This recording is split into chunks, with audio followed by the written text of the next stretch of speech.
ಎಲ್ಲರಿಗೂ ನಮಸ್ಕಾರ. ನನ್ನ ಹೆಸರು ರಸಜ್ಞ. ನಾನು ಬೆಂಗಳೂರಿನಲ್ಲಿ ವಾಸವಾಗಿದ್ದೇನೆ. ನಾನು ಒಂದು ದೇವರ ನಾಮವನ್ನು ಹೇಳುತ್ತೇನೆ.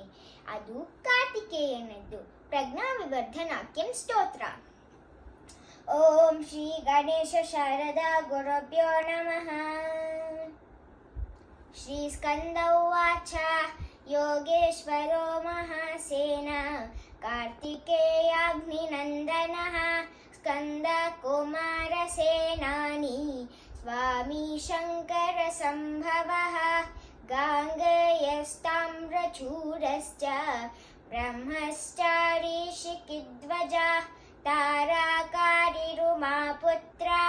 कंसारिः शषडानन शब्दब्रह्मा समुद्रश्च सिद्धः सारासतो गुहा सनत्कुमारो भगवान् भोगमोक्षः फलप्रदा शरजन्मा गणाधीशा पूर्वजो मुक्तिमार्गकृत् सर्वागमप्रणेता च वाञ्छितार्थप्रदर्शना अष्टविंशति नामानि मदीयानीति यः पठेत् प्रत्योक्षश्रद्धायो युक्तो मुक्तो वाचस्पतिर्भवेत् महामन्त्रमया नीति मम नामानुकीर्तनं महाप्रज्ञानाप्नोति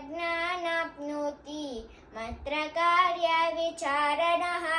इति श्रीरुद्रयामालये प्रवर्धनाख्यं श्रीमत्कार्तिकेयस्तोत्रं